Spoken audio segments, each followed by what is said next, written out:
Masayang araw po, mga ka-PL! Nako, eto na. Lumantad na po, mga kababayan, ang dating piloto ng KOJC, tagapagmaneho ng mga chopper ng KOJC. Hindi lamang po ni Pastor Apollo Kibuloy, kundi ng buong Kingdom Nation, mga kababayan. Pakinggan na lang po natin ang mga sinasabi niya. Sinupalpal po ang dalawang ungas, mga kababayan, na si Trililing at saka si Turiring. Magkatunog, no? Parang may saltik. Pero sa ngayon, wala na ho siya sa KOJC. Napunta siya sa Kingdom of Jesus Christ para maging tagapagmaneho ng mga chopper ng KOJC.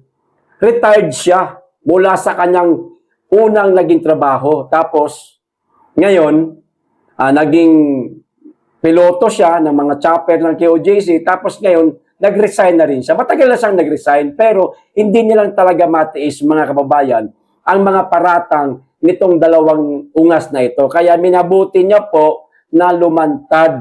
Makikisuyo po ako, pakishare nyo po itong video na ito, mga kababayan, para malaman po ng publiko kung sino ba talaga ang may-ari ng mga chopper ng KOJC.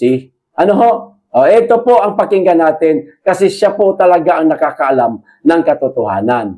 Okay? Ito na. Panoorin na po natin ang video. Good morning. Good morning po sa lahat. I'm Captain Ray Acosta.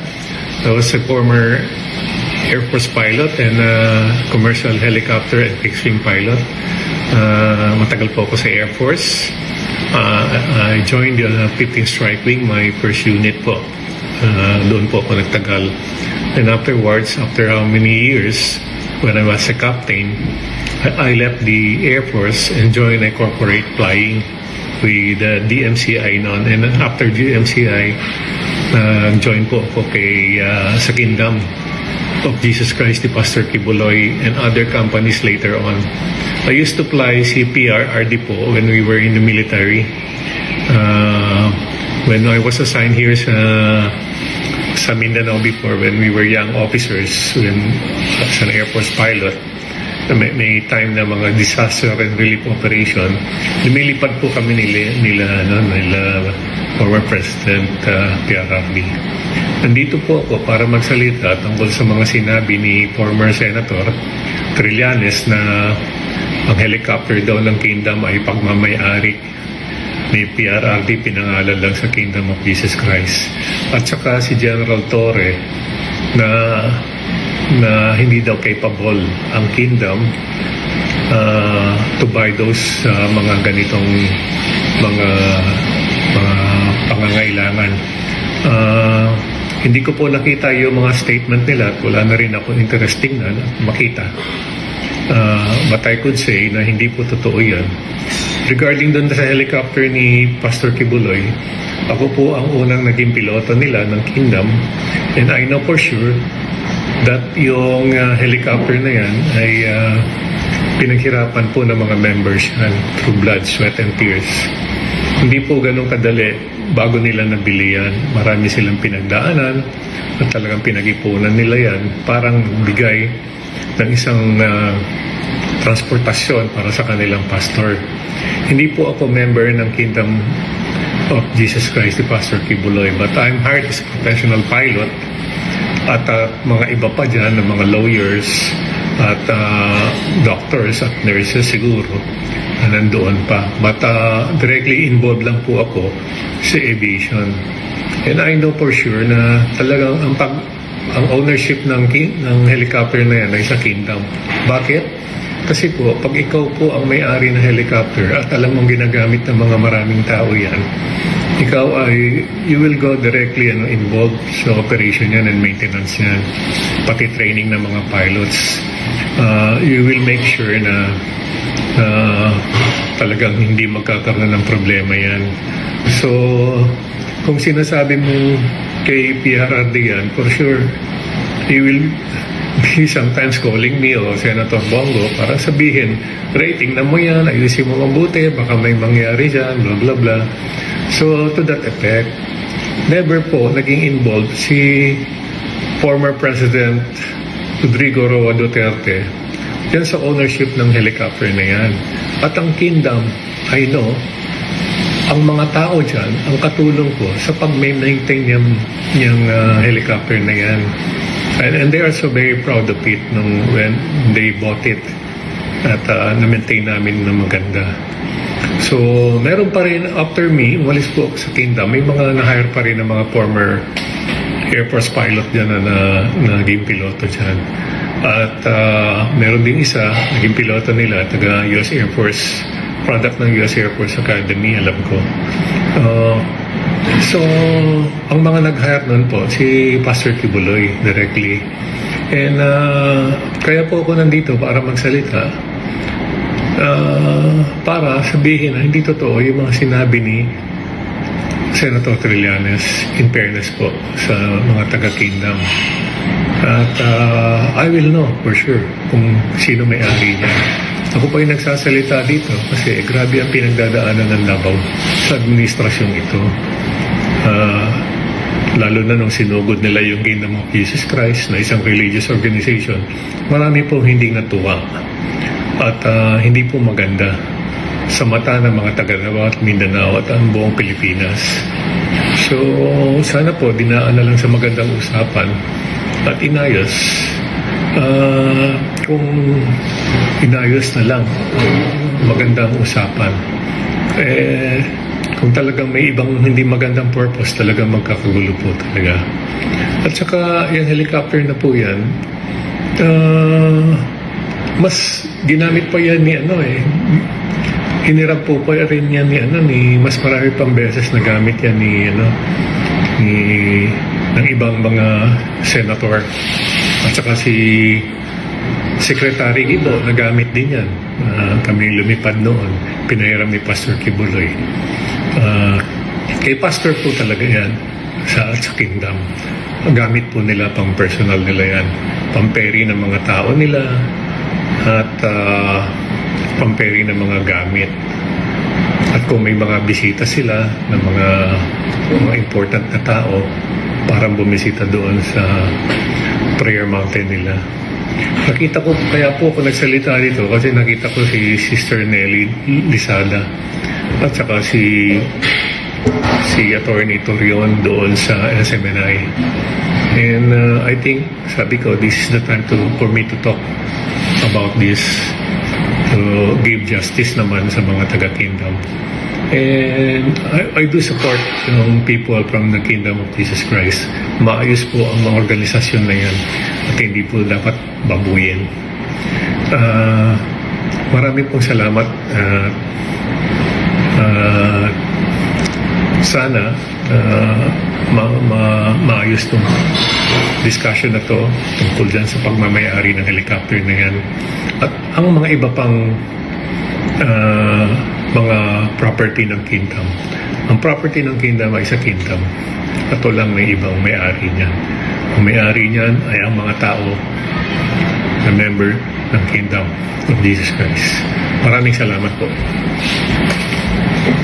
Maliwanag na, mga kababayan. Supalpal ka agad si Trililing. Supalpal ang mga nagpaparatang na kay dating Pangulong Rodrigo Duterte daw ang mga chopper na nakaimbak ngayon dyan sa hangar ng KOJC compound. Ayan ang dating piloto na, ang may sabi pinaghirapan yan ng buong Kingdom Nation o ng mga miyembro ng KOJC. Dugot pawis ang puhunan nila dyan, mga kababayan, para makabili sila ng ganyang kagagarat, magagandang mga ari-arian na ngayon, kinaiinggitan po. Kasi sa palagay ko lang naman, mga kababayan, baka plano talagang embarguhin nitong bangag administration na ito, mga kababayan, yung mga ari-arian ng KOJC. Especially yung kingdom na napakaganda ho, mga kababayan. Pinakamalaki yan. Hindi lang yata sa Pilipinas, kundi sa buong mundo pa yata. At ang mga chopper na nasa hangar ngayon na kagaganda ho talaga, mga kababayan. Parang pinag-iinteresan po kasi nila.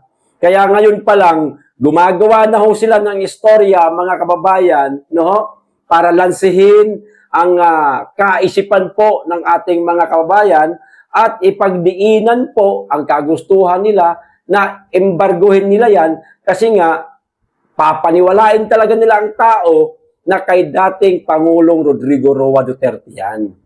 Sa di umano'y hindi maipaliwanag na yaman ng mga Duterte. Ayan, o ni Tatay Digong. At inilagay sa KOJC para hindi maembargo. Pero eto, nilinaw na po, mismo ng kapitan, mga kababayan, dating kapitan ng KOJC, na hindi po ito kay Tatay Digong, kundi pinaghirapan ito ng buong Kingdom Nation. Maliwanag, mga bangag. Kasi kayong tamang hinala, kung ano-ano iniisip ninyo eh. Bira naman eh.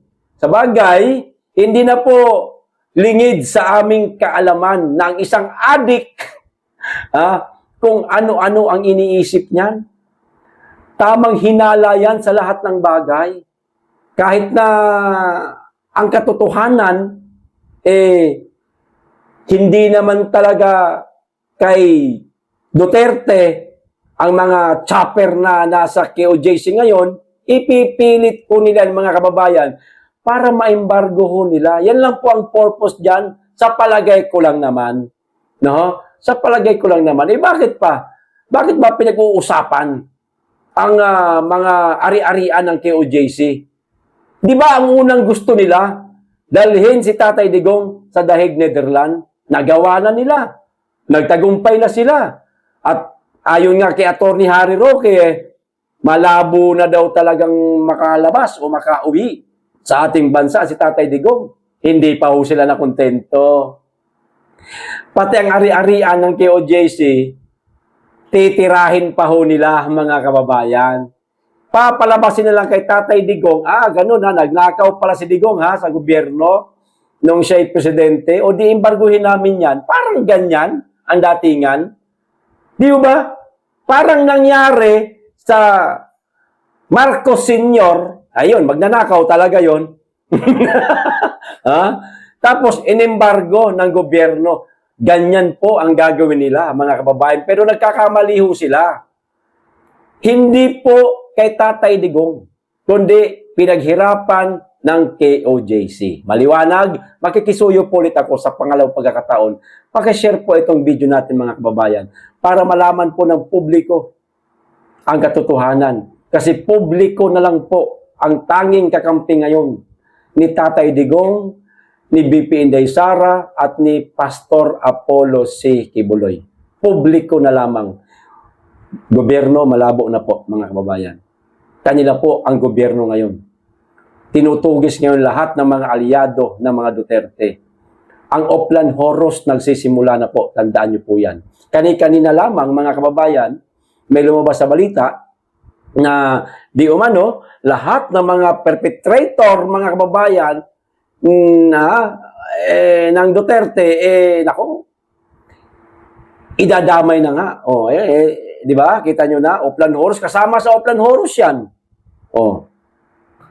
Aarestuhin din po nila. Gagawan din po nila ng istorya hanggang sa makalaboso ho nila. Nako, ganyan po sila kademonyo. Okay? Ito pa. Huli, mga kababayan, tungkol pa rin po ito sa impeachment ng ating pangalawang Pangulo. Nako, matutuwa ho kayo sa balitang ito. Kung kanina medyo nakakalungkot, ngayon matutuwa ho kayo. Ito, basahin ko po. Kunin lang po natin yung pinaka-konteksto. Huwag na po nating basahin lahat ito at napakarami ho nito. Napakahaba. Yung pinaka-konteksto lang, maintindihan naman po na natin eh. Nagsiatrasan na, question mark lang naman po, may nakalagay may question mark. Mga mambabatas, umuurong, umano, bilang co-authors sa impeachment kay Vice President Sara. Ayan na. Umatras na sila, natatakot sila na baka pagdating ng araw, balikan sila o baka naman maasunto din sila. Ayon sa ulat ng politiko, may ilang mambabatas sa House of Representatives, mga kababayan, ang umano'y nagsisimulang umatras bilang mga co-authors ng impeachment laban kay Vice President Sara Duterte. Ilang araw lamang matapos magkaisa ang House Justice Committee sa finding ng probable cause. Nagsipag-atrasa na. Nakaramdam na sila kasi nga naman malapit na talaga ang halalan, mga kababayan. Posibleng mabalikan ito mga kupal na ito Batay sa scooper na mismong source ng impormasyon, kumakalat umano ang isang draft resolution na pinamagatang setting forth the article of impeachment against Vice President Sara Zimmerman Duterte na naglalaman ng timeline ng kaso mula sa paghahain ng reklamo noong Pebrero hanggang sa desisyon ng komite noong Abril 29, mga kababayan. Bahagi ng resolusyon ang nagsaad, now be it resolved that Sara Z. Duterte is impeached for culpable violation of the Constitution, corruption, other high crimes, and betrayal of public trust. Ipinasya na si Sara Duterte ay ini-impeach dahil sa paglabag sa konstitusyon, korupsyon, iba pang matitinding krimen at pagtataksil sa tiwala ng publiko. Putang ina talaga, mga kababayan. Pagtataksil sa tiwala ng publiko. Kamusta ang trust ratings ni Bangag? Di bagay bagsak kontra kay BP Sara? Kay BP Sara umaangat. Kay Bangag bumabagsak. Ibig sabihin yan, mas walang tiwala ang publiko kay Bangag kaysa kay BP Inday Sara. At kitang-kita naman po natin yan, mga kababayan. At yung mga survey firm na yan na naglalabas po ng survey ratings, hindi ho bayad dyan. Non-commission ho yan. Hindi po yan commission, kundi non-commission ho yan. So, ngayon, eto na, nagsisipag-atrasa na, mga kababayan, ang ilang mambabatas. Nakaramdam na po ng takot ang mga yawa. Hindi pa yan, mga tanga. Aantayin nyo pa sa 2028 ang paghihigante. May darating na paghihigante para sa inyo, kaya tangina nyo. Ihanda nyo na ang sarili nyo. Itago nyo na lahat ng mga kayamanan nyo na pwedeng masequester ng gobyerno. Kasi yan ang siguradong nakaw sa kaban ng bayan. Kasi kayo'y mga politiko at nakadikit kayo sa kawatan na gobyerno. Masisequester talaga yan. Isisequester ninyo ang ari-arian ng KOJC, pinaghirapan yan. Hindi politiko si pastor. Tumakbong senador, oo, pero hindi pa siya ganap na politiko. Pastor pa rin po siya. Wala siyang ninakaw sa kaban ng bayan. Bakit nyo kukunin? Di ba, mga kababayan? Pero kayong mga mambabatas na nagsipag-atras na, buti pa lumuhod kayo kay Inday Sara. Dumulog kayo sa kanyang tanggapan. Makiusap kayo. Magmakaawa kayo. Lumuhod kayo. Na huwag kayong balikan. Pero, hindi Ang sabi ni Inday Sara, ang mga nagnakaw sa kaban ng bayan, papapanagutin niya. Ikukulong niya. Pagbabayarin niya. Kaya humanda, sa 2028, may babalikan ang mga Duterte. Okay? Hanggang dito lang po, mga kababayan. Maraming salamat. Mag-iingat kayo lagi at higit sa lahat, mahalin po natin ang Pilipinas.